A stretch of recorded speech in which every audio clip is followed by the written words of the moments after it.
Good evening. Thank you all for being here. It's always so blessed to have such good friends here with me tonight, and blessed to have you friends that are watching us online. Some of you live with us, others catching us later on, but just thankful that you're a part of this time with us. Let's go to Judges chapter 14, and let's get this started this evening. So Judges 14, and as always, let's open up with a word of prayer. Gracious, loving Heavenly Father, again, thank you for this time of gathering together. Thank you, dear God, for this ability to be able to just study your living, life-giving word. And anoint us all now with your Spirit in a great and mighty way. Lead us through this time now, as only you and you alone can do. As once again we give ourselves and this Bible study to you. And ask this in your holy, mighty, and very precious name. Amen. All right, so I'm sure you remember how we worked our way last week through chapter 13 and the opening part of the story of the judge Samson. We talked about, once again, the people did evil in the sight of the Lord, but this time they don't call out for help. Remember, they don't call out. And as a result, God hands the Israelites over to the Philistines for 40 years. But as we pointed out, even though the people do not cry out for help, God is still the one who takes the initiative. He is the one that then steps up to help the people out.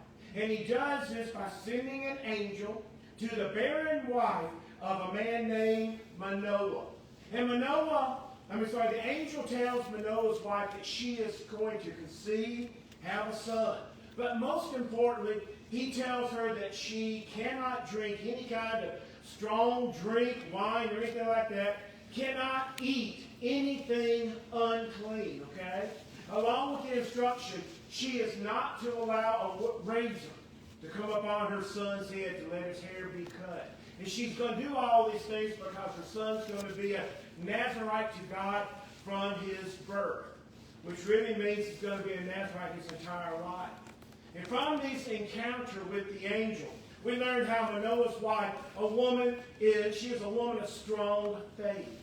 Because in response, unlike so many other women in the Bible, Manoah's wife, first off, did not ask the angel where he was from, didn't ask him what his name was, and basically she just accepted everything that the angel told her, which also included the fact that she was barren, could not have children. She doesn't question anything. Sadly, the same thing couldn't be said about Manoah. His response is to pray, asking God to send the angel back, okay? God does that. He sends the angel back. And Manoah's wanting to know, what are we supposed to do? He sends the angel back, but this time, once again, he sends it just to his wife, Manoah's wife. Most likely because God is not going to undermine the woman's role or the authority in this. And when Manoah asks the angel what they're supposed to do, I always love this part. The angel basically says, I've already told your wife. She knows what to do, so listen to her. And then we close chapter 13 out. His name is Samson, S-A-M-S-O-N, possibly from the Septuagint, the Greek translation of it all, S-A-M-P-S-O-N, but it means sunny or like the sun. He grows up and he's blessed by the Lord. But you remember, most important, I told you, remember that even though our translations say that the Spirit of the Lord stirred Samson, the Hebrew text actually means that the Spirit of the Lord disturbed him, brought trouble to Samson, okay? So now, let's pick up with chapter 14. Now, as we have read about the birth of Samson, we come to believe that this time God is now going to give to the people a great leader with impeccable, perfect credentials. After all, Samson is a what? A Nazarite from birth. A special announcement from God has been made concerning his birth. He is set apart for God for a specific purpose. Born to an Israelite mother who, once again, strong faith and trust in God, and a father, well, let's just say this. He's an Israelite. He's a member of the tribe of Dan, and let's just leave it at that, okay? He is going to be a great and mighty leader that the people truly are going to need at this time. But as we now go into chapter 14, continue the story of Samson, what we're going to discover is that this is not necessarily going to be the case. What we're going to discover is Samson, first off, is nothing more than a womanizer. He is secondly someone who seeks things for himself. He's going to be somebody that's controlled by his own passions. But third and worst of all, Samson is someone who really has very little interest in God and God's purpose for him. And so chapter 13, it basically has been preparing us to now get ready for a great leader, deliverer of Israel. But now we're going to look at the real Samson. Now let's discover who the real Samson is. But once again, let's don't be quick to judge everything that Samson does. Remember, that's one thing we've been talking about this. Let's don't be quick to judge the people that we read in here. So as we open up, I want to read first off verses 1 through 10 now, chapter 14 of Judges. Once Samson went down to Timnah, and at Timnah he saw a Philistine woman.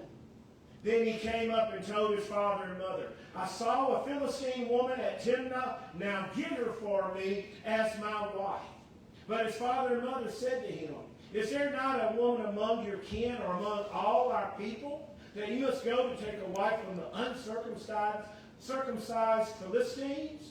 But Samson said to his father, Get her for me because she pleases me. His father and mother did not know that this was from the Lord, and he was seeking a pretext to act against the Philistines. At that time, the Philistines had dominion over Israel. Then Samson went down with his father and mother to Timnah. When he came to the vineyards of Timnah, suddenly a young lion roared at him. The Spirit of the Lord rushed on him, and he tore the lion apart barehanded, as one might tear apart a kid. But he did not tell his father and mother what he had done. Then he went down and talked with the woman, and she pleased Samson. After a while, he returned to marry her, and he turned aside to see the carcass of the lion, and there was a swarm of bees in the body of the lion, and honey. He scraped it out into his hands and went on, eating as he went.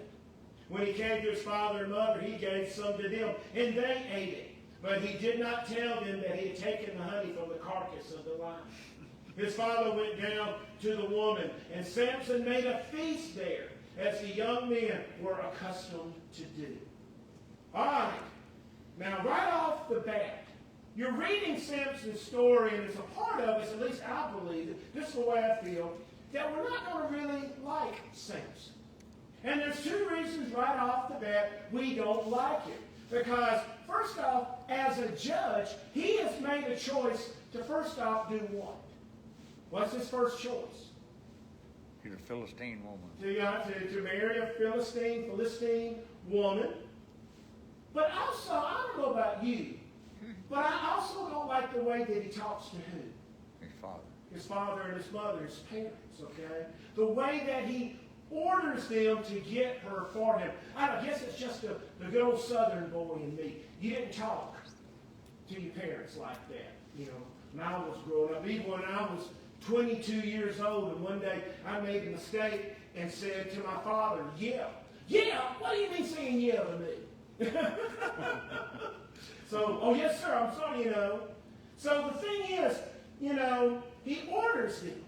But now as we see in verse 3, his father and mother try to get him to marry an Israelite woman. Someone who's maybe a member of their tribe, or at least a member of their own people. But Samson hard-headedly refuses to do it.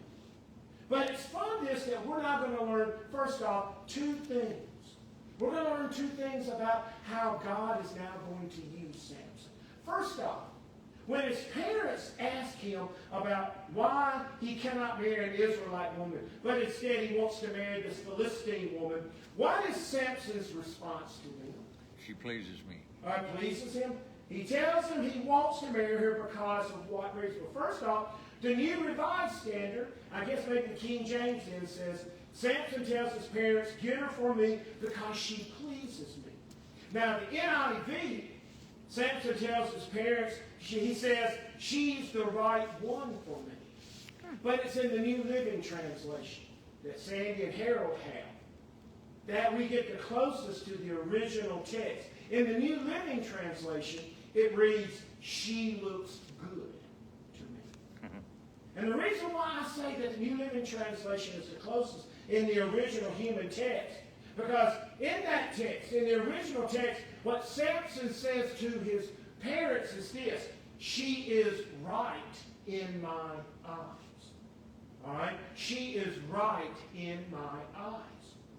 Now, what is Samson's words, "She is right in my eyes," what should it remind us of?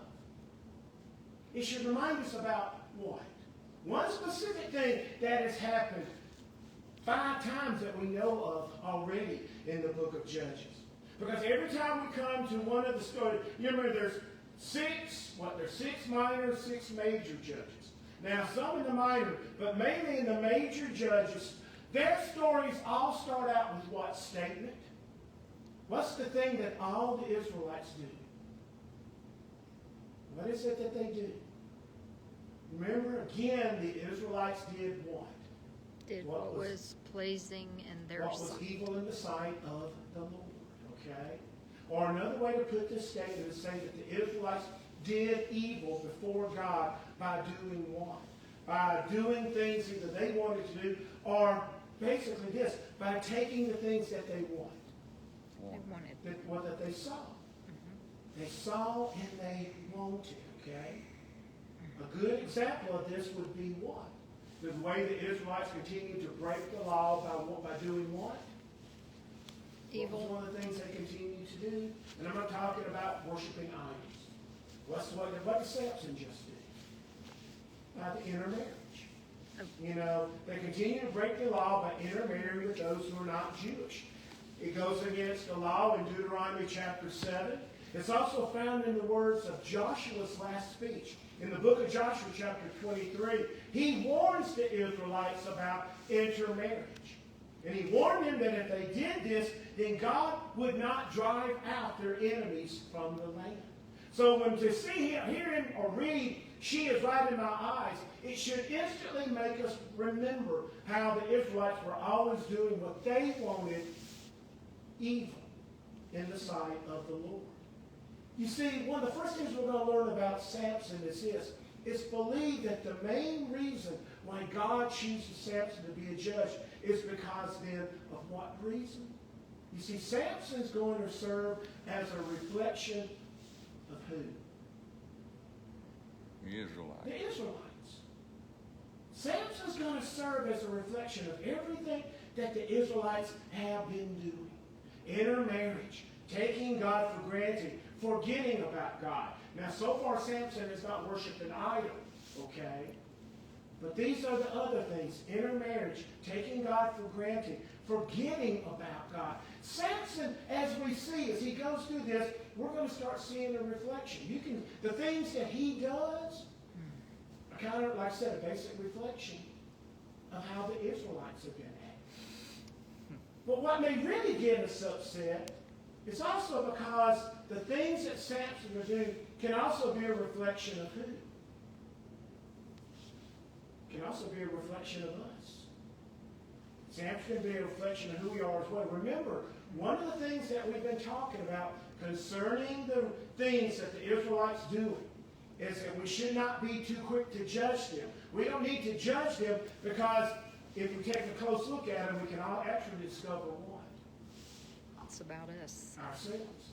You know, how many times have we read something that they've done and we think about, well, you know, I'm kind of guilty myself. You know, how many times we have abandoned God. How many times we put idols before God. So the thing is, we don't need to be too quick to judge, but the thing is, Samson's going to be a reflection of the Israelites in some ways, maybe you and me. Okay? That's the first thing about Samson. But here's the second thing. In verse 4, we learn also something else very specific about Samson. That what Samson is doing is not from himself, but it's from who? The Lord. The Lord. You see, God is planning to use Samson, marrying a Philistine woman, not because it's wrong, but because he's going to do what? He's going to use this situation to bring about his purpose. Yes. And we can discover God's purpose in two ways from this verse. First off, as we see, God is going to use this. The New Revised Standard says, as a pretext, which means an excuse or a cause. An excuse or a cause to act against the Philistines. The NIV says to confront the Philistines. New Living Translation points out, creating an opportunity to work against the Philistines.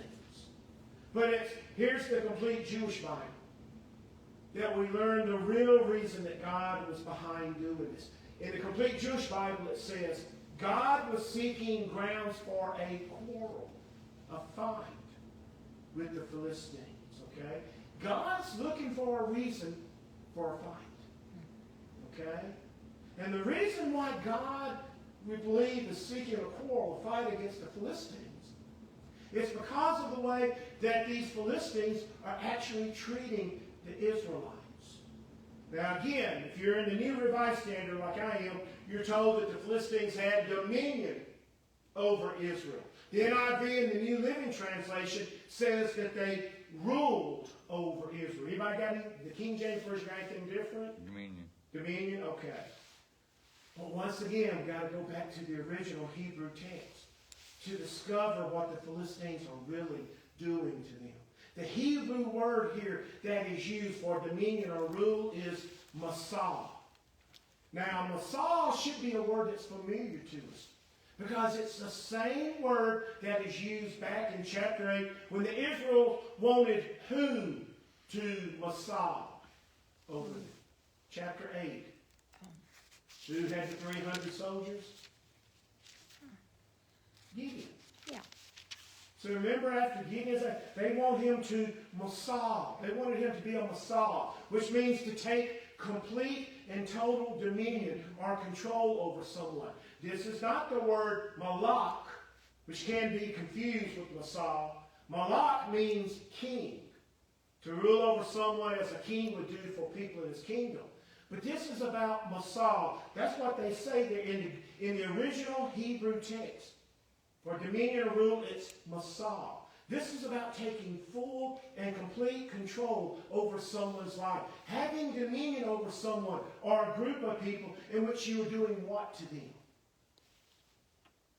You're basically making what over them, out of them? Slaves. Slaves. They're making slaves, taking control of everything in their lives. And most people believe that this was done in a mean and a cruel way. See, God's already set them free once. The Philistines are seeking to do it again. And so it's believed that what God is now going to do to use Samson is to act against the Philistines, not in the normal way that judges had been doing, going to war. But this time he's going to pay the Philistines back in a different way. In using just one specific person, but he's going to do it in a very specific way. Now look at verses 5 to 10. There are now several things that should stand out to us in this next section. There in verse 5. So as we see, Samson goes down with his father and mother to the city of Timnah to make arrangements for the marriage. This was the normal way things were done. The parents of the groom would meet the parents of the bride, and they would arrange the marriage. But do you notice the slight change that occurs in verse 7?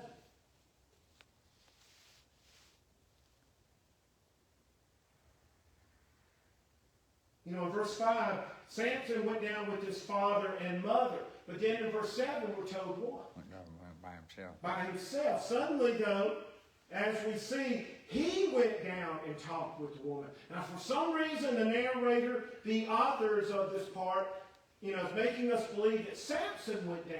Now, it could have just been a mistype or a misquote or something like that. We're not sure what the cause of the grammatical change is. All right? But we do have this where Samson is now doing it. But once again, it could have just been he went down, and it's supposed to have said he went down with his parents. But we're not sure. But what I want to point out is the last part of verse 5, and it goes into verse 6. Somehow, though, Samson gets separated from his parents, and he ends up walking through a what? Vineyard. A vineyard. Now remember this. It's going to be on the test in about 10 minutes, okay? So remember this. He's walking through the vineyard. Suddenly, a young lion, according to the New Revised Standard and the Complete Jewish Bible, roars at him. The NIV and the New Living Translation says that the lion, though, attacked him. What does the King James say? I'm lost here. Huh? What verse is it? This is verse 5, last part of verse 5. We're about the lion. He came roaring to Came him. roaring. Yeah. But others will tell you that this meant that the lion was attacking him, okay? Yeah, mine said suddenly attacked. Suddenly attacked. Now, as we see, what happens when this lion roars and most likely is attacking Samson? What happens? He tore the lion apart. Okay, but what happens first? What's the first thing that happens? Oh. What came upon The Spirit Samson? of the Lord. The Spirit of the Lord comes upon Samson. And he does what? He tears apart the lion as if he was doing what? Killing a Goat. a young goat, a kid, so like just a baby kid, as if he was just tearing it apart, okay? But what's the main thing that the narrator of the story really wants us to see concerning how Samson kills the lion? You see, the author of the narrator points out in most versions that Samson kills the lion in what specific way? With his bare hand. Which is he does it barehanded. Which is basically another way of saying that Samson killed the lion how? That he didn't use what? A knife or a weapon. spear. A knife or weapon, anything. Just his bare hands, okay? You see, knowing this then reveals to us another specific point. That when the Spirit comes upon Samson, he is then filled with what? Power. Whose power? God's. God's Power power. of God. He has been filled with the power of God to give him the strength to do what? To do what needs to be done. Okay? So we learn this, okay, about Samson.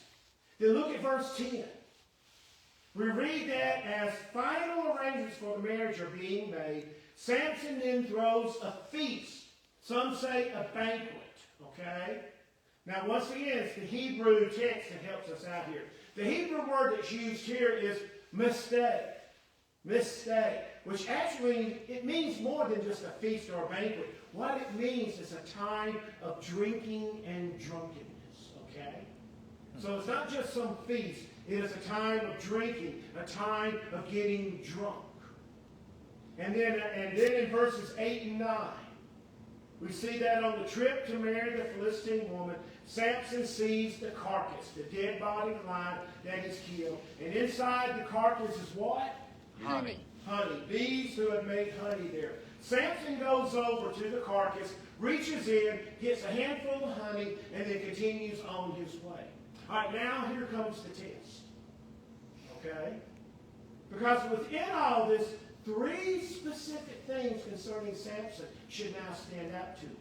First off, being in a vineyard, touching a dead body, and eating honey from it, and then throwing a party where people are getting drunk.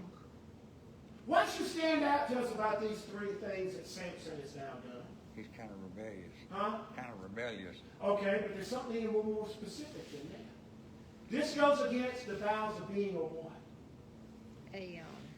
Remember, what is Samson? Nazarite. A Nazarite. Remember, a Nazarite cannot drink, strong drink, not even supposed to be anywhere around it. Cannot touch a dead body. Anything unclean. Something touches a body, a dead body. And let's say a human. Any dead body, it becomes clean. All right? And once again, putting himself in a situation, most likely getting drunk. You see, these goes against the vows of being a Nazarite. Not just drinking wine, but being around it and its source. Touching the dead body, eating from it is a very unclean thing to do. And it's believed that Samson has broken down these vows of being a Nazarite. But here's the question. Or has he? Has he done this? Because go back to the beginning of the story. Who is it that was told? His mother. His mom, his mother. His mother's the only one that's ever been told. She could not drink wine or strong drink, could not touch anything unclean. It's Samson's mother who's told all these things, not Samson. The only thing Samson is told not to do is what? Don't what? Cut his hair. Don't cut your hair, okay? Which is then most likely the reason for the last part of verse 9, where Samson does what? What happens in the last part of verse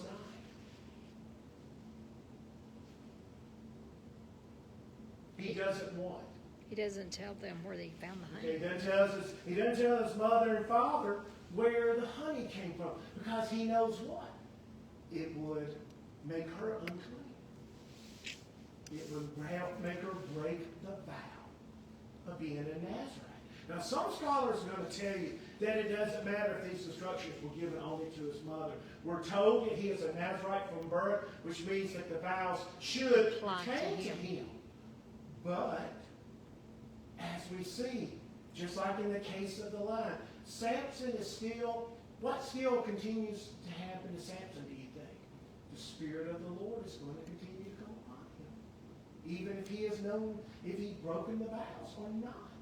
So that's the question. Is he or isn't he? Was what was told to his mom, does that apply to Samson? That's the million-dollar question. And if you figure it out, write a book and make meetings. All right? Because there'll be a lot of people that would like to know the answer to that. So anyway, we're learning all this stuff then about Samson. But now, join me and let's look at the rest of this. So pick up at verse 11. When the people saw him, they brought 30 companions to be with him. Samson said to them, "Let me now put a riddle to you. If you can explain it to me within the 7 days of the feast and find it out, then I will give you 30 linen garments and 30 festal garments. But if you cannot explain it to me, then you shall give me 30 linen garments and 30 festal garments." So they said to him, "Ask your riddle, let us hear it." He said to them, "Out of the eater came something to eat, out of the strong came something sweet. But for 3 days they could not explain the riddle. On the 4th day they said to Samson's wife, 'Coax your husband to explain the riddle to us, or we will burn you and your father's house with fire.'" Oh, back on verse 15, anybody got on the 7th day? Does yours say on the 7th day? Some versions have 7th day, some have the 4th day. It really doesn't matter, but anyway. So Samson's wife wept before him, saying, with fire, "Have you invited us here to impoverish us, embarrass us?" So Samson's wife wept before him, saying, "You hate me. You do not really love me. You have asked a riddle of my people, but you have not explained it to me." He said to her, "Look, I have not told my father or my mother. Why should I tell you?" She wept before him the 7 days that their feast lasted. And because she nagged him, on the 7th day he told her. Then she explained the riddle to her people. The men of the town said to him on the 7th day, before the sun went down, "What is sweeter than honey? What is stronger than a lion?" And he said to them, "If you had not plowed with my heifer, you would not have found out my riddle." Then the Spirit of the Lord rushed on him, and he went down to Ashkelon. He killed 30 men of the town, took their spoil, and gave the festal garments to those who had explained the riddle. In hot anger, he went back to his father's house. And Samson's wife was given to his companion, who had been his best man. All right, so go back to verse 11. Now in this verse, it's pointed out that when the people saw Samson, that they did what? They brought in 30 companions to be with him. Now this brings up 2 questions. First question, who are the people that see Samson?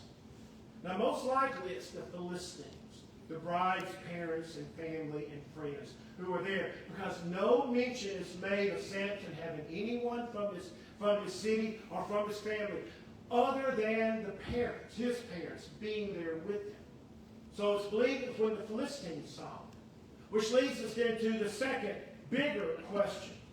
Why did they bring 30 companions in for Samson then? Now, being honest right off the bat, 30 is just it might not have been a total of 30. 30 is a large round number indicating a large group, okay? But let's stick with the 30. 30 companions brought in for Samson. Why? Now, most translations simply point out that when they saw him, they called in the companions. But it's the Septuagint that most likely can help us understand what's really going on. Because the Septuagint, once again, the Greek translation of the Old Testament. In the Septuagint it reads, they saw him and they feared him. So if that's true, the reason why they called in 30 men would be why? They were afraid of what? Of Samson. In case things got out of hand, they wanted a group of men there to handle him, okay?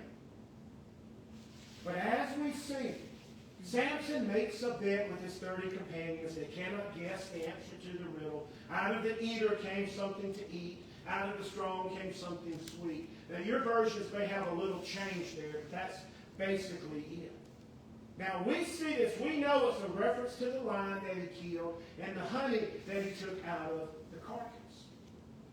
Now, as we see, the 30 companions, they cannot figure out the answer to the riddle. So they go to Samson's wife to make her get the answer for them. They threaten her and her father's house. They're going to do what? Burn her and her father's house down, which we know because of the threat made to Jephthah by the Ephraimites. It doesn't mean they're going to actually burn the house down. It means they're going to do what? They're not going to burn the house down. They're going to what? Kill the family. They're going to kill them. Remember, that was because it was an empty threat from the Ephraimites because he had no family left. The thing is, so she starts working on Samson for the answer, weeping and nagging him. What is Samson's response to her? He tells her what? I haven't told my mother or father. Why should I tell you? Yeah, I haven't told my mother and father. Why then, should I tell you what it is? What's the irony of all this? See, the irony of what's going on here is that Samson and wife are both doing what? They're putting love for who? For Each other. No. Themselves. No, for the parents. Everything they're doing is because they're putting love for their parents before their love for one another. Which is sad, isn't it? Two people getting married, and they're more concerned with love for their parents than they are for each other here. Now, after Samson gives in, which is a lesson that he still will not learn from, we're going to find this out in the next chapter. He still doesn't learn. He tells his wife the answer, and she tells the 30 companions. Now, we don't know if it was the way they used his wife to trick him, or simply the fact that they bested him. Which one of those made Samson angry the most, okay? But in pointing out how they used his wife to get the answer, Samson says something very unflattering about his wife. He says what? If you had not what? Plowed with my heifer. Basically, he's accusing his wife of doing this terrible thing to him that's equal to her sleeping with all 30 of them. That's how mad he is with all this. But in spite of the fact that Samson has apparently broken every vow of being a Nazarite except the one about his hair, what still happens in verse 19? The Spirit of the Lord came. The Spirit of the Lord once again comes upon Samson. So basically what? This tells us what? Even when we mess up, God can still what? Use us. Huh? Use us. Use us and strengthen us and bless us and help us. My version says, the Spirit of the Lord came powerfully upon him. I like that. Came powerfully upon Samson. And it was so powerful it gives him the strength to do what? Kill 30 men. Kill 30, not just 30 men, 30 who? 30 Philistine women. Took their belongings. Huh? And took their belongings. And yeah, remember, actually he ends up taking how many pieces of how many garments? It's a total, actually, it's 60.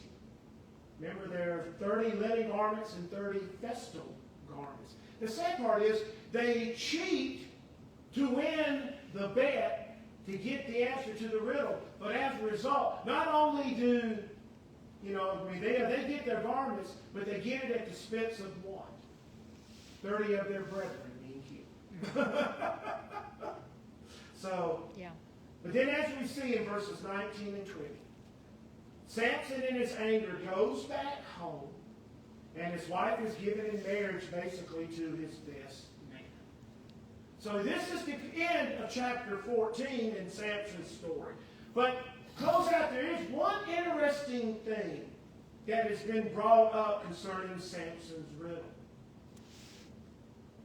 There are some that believe that the real answer to the riddle was not about the lion and the honey. There are those who say that the real answers to Samson's riddle is something else. And we get it from the answer. What is sweeter than honey? What is stronger than a lion? What's the one thing in this world that can be both of those things? They say love. They say that love is the correct answer. But I don't buy it. I don't buy it because of what reason? Look at the riddle and look at the answer. What does the riddle tell us? What is Samson's riddle back in verse 14? Out of the eater came something to eat. Out of the strong came something sweet. How do you get love from that?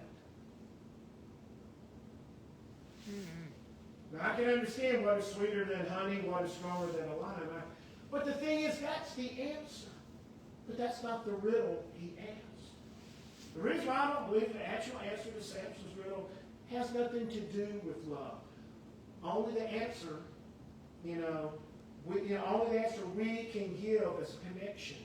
It's only the answer. That's only the connection to love. But there are some that will tell you that the real answer is love. I don't buy it. But that was just one last little thing for you. So we're going to stop here, and we're going to next get into chapter 15. Samson's going to fight the Philistines again, and we're going to bring something out. I want you to notice that something's going to be going on with Samson as we get into this next week that's in connection to Jephthah and to Gideon and to the other major judges. Something's going to start connecting everything together as we get into chapter 15. All right? So read ahead. Check out chapter 15 if you will. And come back and join us, you folks at home. Please come back and join us then next week. Until then, take care. God bless and goodbye.